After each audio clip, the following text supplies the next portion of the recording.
Bienvenido a nuestro canal de NutriExplosion. Soy Flavia Valdivia, licenciada en Nutrición y Dietética, y hoy vamos a hablar sobre el déficit calórico en la composición corporal y el rendimiento deportivo. La optimización de la recuperación. La nutrición facilita la reposición de glucógeno muscular, lo cual ayuda a la reparación de los músculos y nos apoya con una mejor recuperación post-entrenamiento. Prevención de lesiones. Una dieta equilibrada contribuye a una mejor salud ósea, a una mejor salud muscular y articular. Esto que puede minimizar los riesgos de lesiones asociados con el desgaste físico. Vitaminas y minerales como el calcio, el magnesio, la vitamina D y los antioxidantes también juegan un papel clave. Mantenimiento de la composición corporal. Un control adecuado de la ingesta calórica y la distribución de los nutrientes ayuda a los deportistas a optimizar su composición corporal de acuerdo a la disciplina que practican, ya sea ganando masa muscular o perdiendo grasa corporal. Mejorar el rendimiento físico y mental. La nutrición también influye en la función cognitiva, el enfoque y la motivación. La deshidratación o la falta de nutrientes puede hacer que los deportistas pierdan la concentración, se vean arriesgados en la toma de decisiones y por ende disminuyen el rendimiento deportivo. En resumen, la nutrición adecuada no solamente es un componente clave para tener una mejor salud en general, sino que también es un componente esencial para maximizar el rendimiento deportivo y la eficiencia en cada entrenamiento. Ahora sí, ya que más personas se van conectando, vamos a entrar de lleno a todo lo que es el déficit calórico. Ya saben que si tienen alguna duda o consulta pueden ir anotándola en el chat que tenemos dentro de Google Meet para que al final podamos aclararla todos juntos.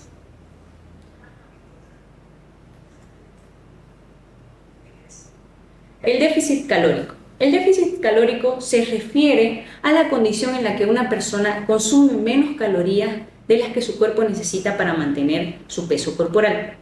Este déficit obliga al organismo a recurrir a sus reservas almacenadas, principalmente a la grasa almacenada, para utilizarla como fuente de energía. Y cubrir el consumo entre las calorías, o cubrir el gasto entre las calorías consumidas y las calorías gastadas. Un déficit controlado es la base para la pérdida de peso y para poder reducir el porcentaje corporal, el porcentaje de grasa corporal, siempre y cuando se mantenga un equilibrio adecuado de nutrientes.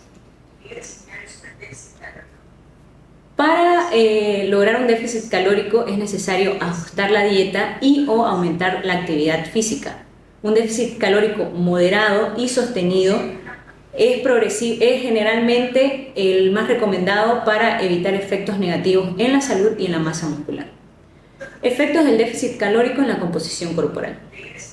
El déficit calórico tiene un impacto directo sobre nuestra composición corporal y sus efectos pueden variar dependiendo de la magnitud y duración del déficit calórico, así también como de nuestros hábitos de entrenamiento y nuestros hábitos de alimentación. La pérdida de grasa corporal. La reducción de la grasa. Este es el principal efecto deseado dentro del déficit calórico. Cuando el cuerpo está en un déficit energético, recurre a sus reservas de grasa como su principal fuente de energía. Esto resulta en una disminución del porcentaje de grasa corporal, siempre que el déficit no sea muy excesivo ni se mantenga por un periodo muy largo de tiempo. La eficiencia de la quema de la grasa. Para maximizar la pérdida de la grasa, es importante tener una pérdida gradual y sostenible. Se recomienda que aproximadamente esa pérdida sea de aproximadamente entre 0,5 y 1 kilo por semana, ya que un déficit demasiado agresivo puede tener efectos negativos en la salud.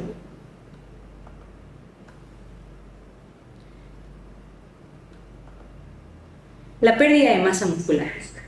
Catabolismo muscular. Cuando una persona se encuentra en un déficit calórico, el cuerpo no solamente recurre a sus reservas de grasa como energía, sino que también puede descomponer en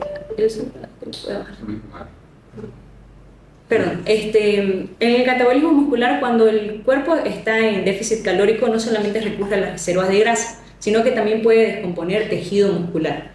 y para obtener energía, especialmente si no se tiene un adecuado consumo de proteínas o si el déficit es demasiado grande. La pérdida de masa muscular es uno de los efectos negativos, lo que no queremos lograr con el déficit calórico.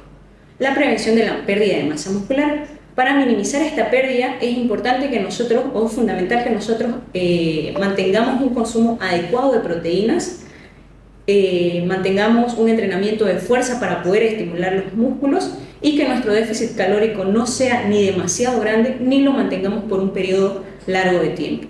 Y esto lo vamos a explicar por qué. Cambios en el metabolismo. La disminución del metabolismo basal. A medida que el cuerpo va perdiendo masa muscular cuando el déficit es demasiado prolongado o demasiado excesivo, el metabolismo basal puede llegar a disminuir. Esto se debe a que el músculo es metabólicamente más activo que la grasa y una pérdida de músculo puede llegar a ralentizar la tasa de gasto calórico en reposo.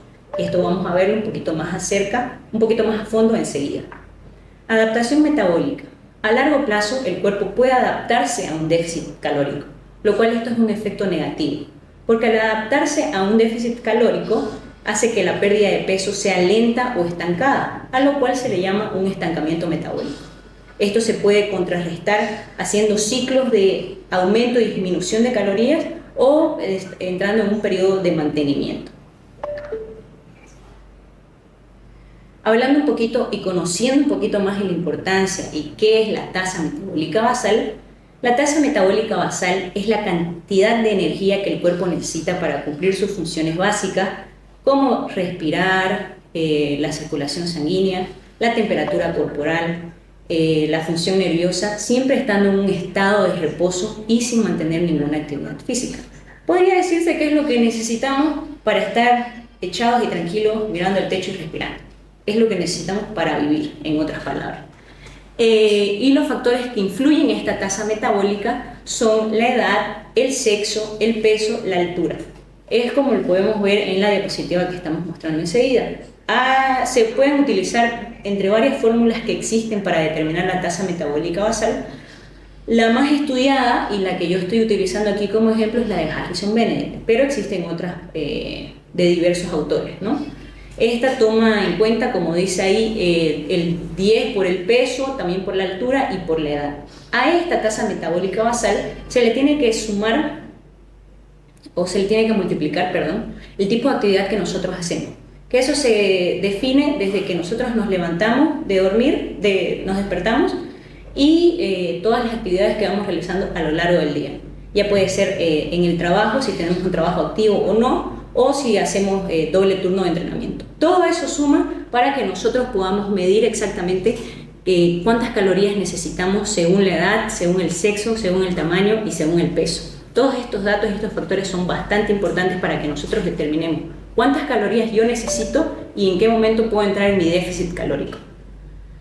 Eso.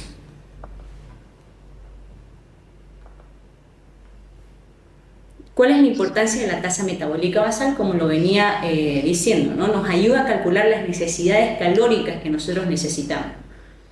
En base a eso nosotros planificamos nuestro plan de alimentación, que a raíz de eso podemos monitorear todo, podemos monitorear el peso, podemos monitorear el objetivo al que estamos dirigiendo, ya sea la ganancia de masa muscular o en este caso la pérdida de grasa corporal, convirtiéndolo en un déficit calórico, ¿no? Hay tipos de adaptaciones metabólicas. Adaptación a la dieta, que es cuando el cuerpo se puede adaptar a la cantidad y a la calidad de alimentos. Ojo que esto puede ser bueno o puede ser malo, de acuerdo a la cantidad y a la calidad de alimentos que nosotros consumamos. Adaptación al ejercicio. El cuerpo se adapta a los cambios, a la duración y a la intensidad de los ejercicios. Adaptación al estrés. Esto también es malo. El cuerpo se adapta a los cambios de estrés que sufre el cuerpo. ¿Cuáles serían los ejemplos de estas adaptaciones metabólicas? Podría ser una adaptación a una dieta baja en carbohidratos. Cuando nosotros estamos teniendo una dieta baja en carbohidratos, el cuerpo se va a adaptar a consumir las grasas, a utilizar las grasas como fuente principal de energía. La adaptación al ejercicio puede ser en ejercicios de resistencia. el cuerpo se va a adaptar a mejorar su capacidad de oxigenación y por ende también a mejorar su función mitocondrial. Eso va a hacer que nuestro cuerpo se oxigene de manera más rápida para que nosotros podamos hacer ejercicios de resistencia de mejor manera. Y la adaptación al estrés crónico es cuando el cuerpo se adapta a aumentar la producción de cortisol y también a modificar su función inmunológica. Esto de forma negativa porque ya sabemos que si nosotros tenemos los niveles altos de cortisol, también se va a ver afectado en nuestra composición corporal, ¿no? Entonces, estas son adaptaciones que nosotros tratamos de evitar cuando tenemos que realizar un déficit controlado y sostenido. No tenemos que hacer que dure de mucho tiempo y no tenemos que hacer lo que sea muy exigente, ¿no? Ya vamos a ir poco a poco desglosando y no se olviden que si tienen dudas pueden ir escribiéndolas. En teoría, la ingesta diaria de una persona adulta oscila más o menos entre los 2.000 y las 2.500 kilocalorías al día, pero estas necesidades pueden variar por diversos factores. Desde la actividad física, podemos realizar mucha actividad física o tener un trabajo bastante activo que cuente como un deporte muy intenso, por así decirlo, lo cual va a hacer que nuestras necesidades calóricas aumenten. En las enfermedades, cuando nosotros nos estamos recuperando de una enfermedad, de una lesión o de una infección, nuestras necesidades calóricas también pueden aumentar. Condiciones médicas, cuando en ciertas condiciones o afecciones médicas nuestras necesidades calóricas igual aumentan. La composición corporal, los músculos necesitan más calorías que las grasas. Por eso una persona que tenga más masa muscular va a tener necesidades calóricas más altas. El sexo también influye, porque los hombres suelen tener necesidades calóricas más altas que las mujeres, porque tienen más masa muscular, menos grasa y también más altura. Los factores ambientales, la temperatura puede influir en nuestras necesidades calóricas, así también como las fluctuaciones hormonales. Hay varios estudios que demuestran que, por ejemplo, en la fase lútea de la menstruación, las mujeres aumentan hasta un 20% sus necesidades calóricas debido al aumento de progesterona en el cuerpo. Entonces pueden haber mil y una factores ambientales, hormonales, de actividad física, de composición corporal, de sexo, que afectan a nuestras necesidades calóricas todo el tiempo. Y peor si somos mujeres. Ya vemos que durante ciertas fases de nuestro periodo vamos a tener más aumento de necesidades calóricas que en otras. Entonces, son hechos o son factores que tenemos que tener en cuenta al momento de hacer y de plantear un déficit calórico.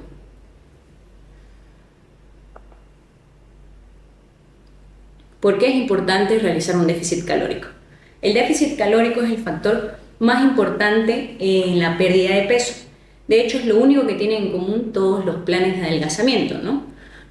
Para mantener una ingesta total de calorías menor a la que nuestro cuerpo necesita es lo único que nos permite reducir nuestro porcentaje de grasa corporal. Por encima incluso si comemos más proteínas o menos carbohidratos y grasa. ¿Qué déficit calórico es el que necesito para perder peso? Ya habíamos dicho que para tener una pérdida progresiva y sostenible y que no sea prejuicioso para la salud, tenemos que perder entre 0,5 y 1 kilo por semana. Esto se puede ver o podemos mantener un déficit diario de entre 400 a 1000 calorías. Esto siempre y recordando que las necesidades calóricas de cada persona van a variar según función de estilo de vida, tipo de ejercicio, tipo de trabajo y muchas otras cosas más, que era lo que ya habíamos mencionado anteriormente. ¿Qué alimentos son buenos para un déficit calórico? No hay ningún alimento o grupo de alimentos que sea mejor o peor para perder peso. Lo importante es el equilibrio energético. Las proteínas son bastante recomendadas cuando el objetivo es perder grasa corporal, porque así minimizamos la pérdida de músculo. Pero los carbohidratos, las frutas, las verduras, las legumbres, las grasas, también son altamente recomendadas en nuestro plan de alimentación. En cualquier caso, o en el mejor de los casos, el mejor plan de alimentación va a ser aquel que nosotros podamos mantener por un periodo largo de tiempo, no centrándonos en los alimentos que no nos gusten, porque esto puede hacer que nuestra alimentación sea restringida y haría que el déficit calórico sea contraproducente y que fracase. Y esto es lo que no se quiere lograr. Seguimos. ¿Cómo creamos un déficit calórico?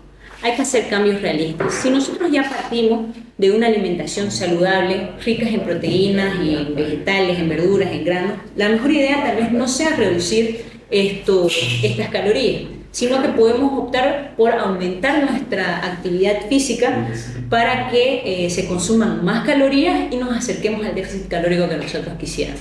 Por otro lado, si ya nos esforzamos al máximo con nuestros entrenamientos, tal vez es momento que nos pongamos a pensar un poquito en nuestra alimentación y empezar a hacer algunos cambios. No hay que reducir demasiado las calorías. Si bien es bastante tentador el hecho de disminuir las calorías o tener un déficit demasiado alto para perder peso más rápido, esto puede ser no sostenible a largo plazo y ser contraproducente para nuestra salud y para nuestra composición corporal. Además, si nosotros tenemos un consumo de calorías muy bajo por mucho tiempo, nuestra tasa metabólica se va a adaptar y hará que perder peso sea totalmente estancado o demasiado lento. Y tenemos que, por tercer recomendación, modificar los entrenamientos. Si estamos haciendo todo bien con la alimentación y tal vez no le estamos prestando demasiada atención a los entrenamientos, es momento de poder cambiar nuestra rutina para poder seguir progresando. La clave está en ser constante tanto con nuestra alimentación y con nuestros entrenamientos y evitar estar constantemente cambiando para que no nos desviemos de nuestros objetivos. Dentro de los deportes dentro del rendimiento físico, en los deportes de resistencia, el déficit calórico puede ser beneficioso para atletas que buscan mejorar su relación de peso y potencia, porque el hecho de perder grasa corporal los puede hacer más rápidos y livianos. Sin embargo, un déficit demasiado excesivo va a hacer que sus depósitos de glucógeno, que es la energía del músculo, se agoten y hará que no puedan realizar esfuerzos prolongados. Esto sería algo negativo para el rendimiento deportivo de los atletas de resistencia y es algo que no se quiere lograr. En los deportes de fuerza y potencia, el déficit calórico puede ser perjudicial si no se toman las precauciones necesarias para prevenir la pérdida de masa muscular. Y hay que asegurar una ingesta de energía para que los entrenamientos puedan ser eficientes. En resumen, un déficit calórico bien planificado puede ser una herramienta eficaz para la pérdida de peso, pero debe ser manejado cuidadosamente para evitar una pérdida significativa de masa muscular, una disminución en el rendimiento deportivo y una adaptación metabólica. La clave está en realizar un déficit moderado y controlado, asegurando una adecuada ingesta de proteína y manteniendo un programa adecuado de ejercicios. Las medidas antropométricas y el déficit calórico están relacionados estrechamente, ya que el déficit calórico influye directamente en estas medidas antropométricas, que pueden ser como el peso corporal, los resultados de estas medidas antropométricas, el porcentaje de grasa corporal, el porcentaje de masa muscular. ¿Pero qué son estas medidas? Las medidas antropométricas son aquellas que utilizamos para conocer las dimensiones y la composición corporal de una persona. Entre ellas están, mejor dicho, el peso, la talla, la circunferencia, los perímetros, los pliegos y por ende la relación que existe entre el déficit calórico y las medidas antropométricas. El peso corporal. El peso corporal es la medida directa más influenciada por el déficit calórico. Cuando una persona está en un déficit calórico y utiliza sus reservas de grasa como principal fuente de energía para compensar la diferencia entre las calorías gastadas y las calorías consumidas, esto normalmente se da en una reducción de peso. La pérdida de peso en el déficit calórico. El peso disminuirá de una forma gradual si el déficit calórico es moderado y sostenido. Sin embargo, el ritmo de la pérdida de peso puede variar por factores como el ejercicio, la dieta y la genética. Cuando hablo del peso, que nosotros podemos desglosar el mismo peso en varios factores como el peso en grasa y el peso en músculo. Cuando nosotros tenemos un control y un monitoreo exacto del porcentaje de grasa corporal que va disminuyendo, también vemos que progresivamente el peso corporal disminuye. Pero gracias a las medidas antropométricas sabemos que el peso que estamos perdiendo es netamente de grasa muscular y no de músculo. Por eso la importancia de estas medidas para conocer que esa disminución que vemos en la balanza a grandes rasgos lo vamos monitoreando cada cierto tiempo. Con las medidas antropométricas, minuciosamente, vemos que es la grasa corporal que se está perdiendo y no es el músculo. Porcentaje de grasa corporal. Este es uno de los efectos más visibles del déficit calórico. Durante el déficit calórico, ya hemos dicho que el cuerpo empieza a utilizar sus depósitos de grasa como energía, lo que lleva a una disminución de grasa subcutánea y grasa visceral. Disminución de la grasa visceral, de la grasa. La grasa corporal es el principal objetivo de reducción dentro del déficit calórico. Sin embargo, si este es muy grande o se mantiene por un periodo muy largo de tiempo, puede también que haya una pérdida de masa muscular. He aquí la importancia de las medidas antropométricas para poder saber qué es lo que estamos perdiendo o ganando. Evaluación del porcentaje de grasa. Hay varias técnicas para poder evaluar el porcentaje de grasa. Una de las más comunes o la que se utiliza bastante en consultorio puede ser la bioimpedancia, y también están las medidas antropométricas. Las segundas son las más certeras y las que tienen mejor apego a la realidad de nuestro cuerpo, podría decirse. Estas son herramientas muy útiles para poder monitorear los cambios de la grasa corporal y el déficit calórico. La masa muscular. Uno de los efectos no deseados en el déficit calórico es la pérdida de masa muscular o el catabolismo muscular, como lo hemos visto anteriormente, ¿no? Especialmente si este déficit es muy grande o si no se siguen unas estrategias adecuadas como una ingesta buena de proteína o entrenamientos de resistencia. Prevención de la masa muscular, ya sabemos, no mantener un déficit calórico moderado, realizar ejercicios de fuerza para estimular el músculo y no tener déficit calóricos demasiado grandes.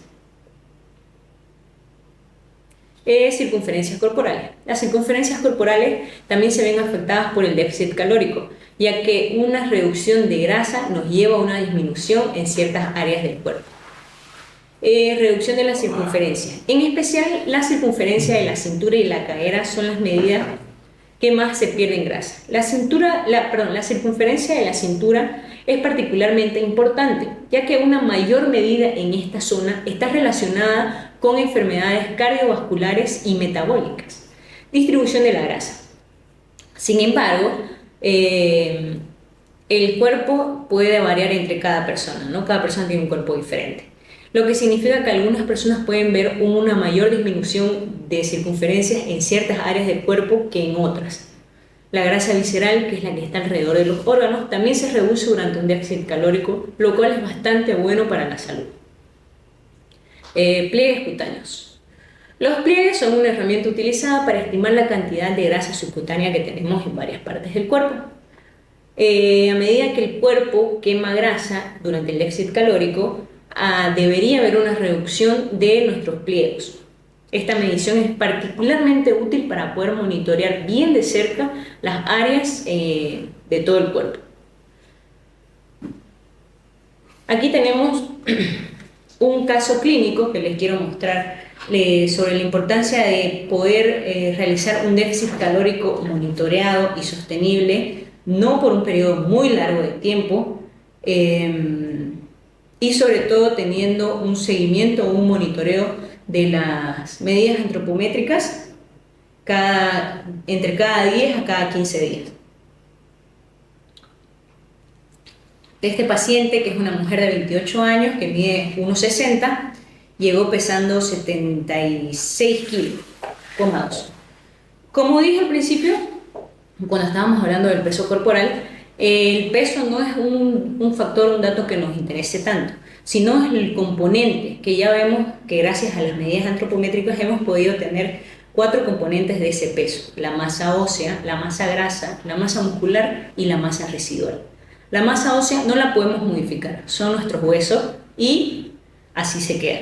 La masa residual es todo lo que nosotros no podemos medir, la piel, los órganos, la sangre, entonces también no es tan modificable. Las cosas que sí nos importan o los componentes que sí nos interesan son tanto la masa grasa y la masa muscular, porque esos sí son modificables. Esta mujer, este paciente, en su tasa metabólica basal, utilizando la fórmula de Harris-Benedict, dio que para estar respirando y estando viva en el mundo necesitaba 1500 calorías. Después de una evaluación, una anamnesis nutricional, de acuerdo a la actividad física que estaba realizando y al trabajo que tenía,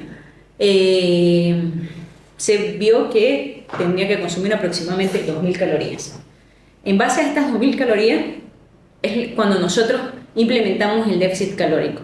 Puede ser progresivo, vamos de 200 en 200 calorías por semana, o sea, 200 menos y 200 menos. Y en mi caso no hago que mis pacientes tengan una dieta lineal, sino que hay 1 o 2 días que pueden estar consumiendo las 2000 calorías para que puedan sentirse cómodos y se lleven bien con el cambio de alimentación, porque entrar a consulta y cambiar los hábitos para algunas personas puede ser un poco choqueante, porque están acostumbrados a algo, a no desayunar, o no almorzar, o no comer muchas frutas, o no comer muchas verduras, o no comer muchas legumbres, muchas leguminosas. Entonces vamos poco a poco para que sea un plan de alimentación que se pueda mantener a largo plazo y no lo sintamos ni tan restringido, porque puede llegar a ser contraproducente y hacer que fracase, como ya lo había mencionado anteriormente. Este puede ser un ejemplo de alimentación balanceada, se puede ver de esta manera. Pueden ser con 5 tiempos de comida. Hay varias estrategias que también pueden llegar a surgir dentro del déficit calórico. En estrategias nutricionales son los tipos de alimentación que nosotros podemos tener. Este es un ejemplo de 5 tiempos de comida, y también pueden haber ejemplos de querer hacer ayuno intermitente o una dieta muy baja en carbohidratos, o como mejor conocida, una dieta cetogénica, ¿no? Que sea rica en grasa. Pueden haber varias estrategias que nos pueden llevar al mismo objetivo.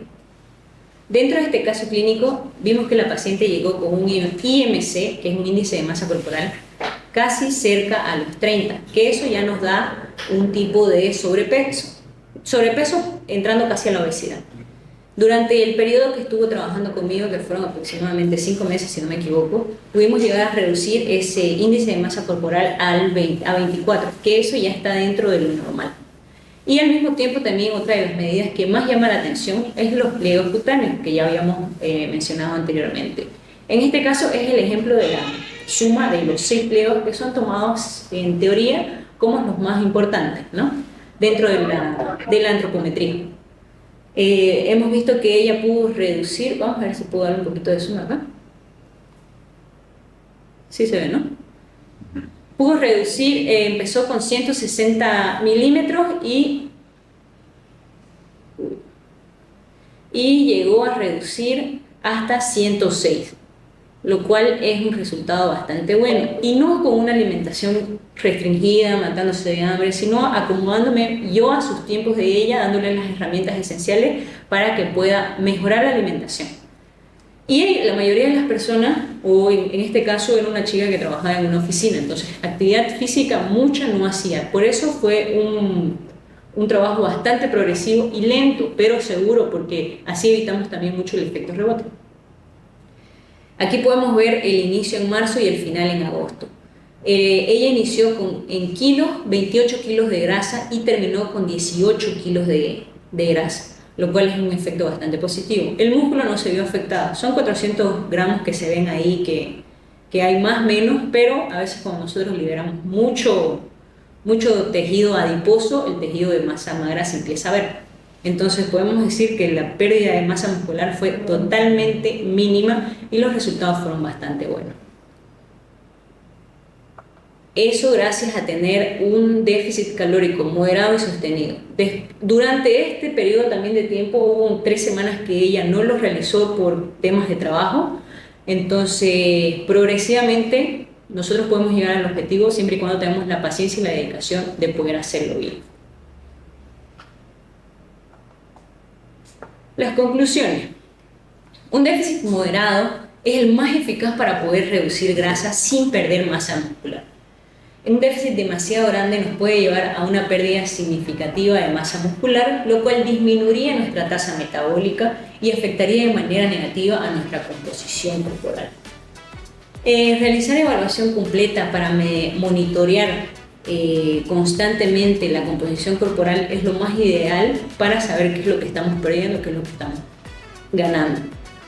El déficit calórico tiene un impacto directo sobre las medidas antropométricas, principalmente reduciendo el peso corporal y el porcentaje de grasa, mientras que puede afectar a la masa muscular si no se toman las precauciones adecuadas.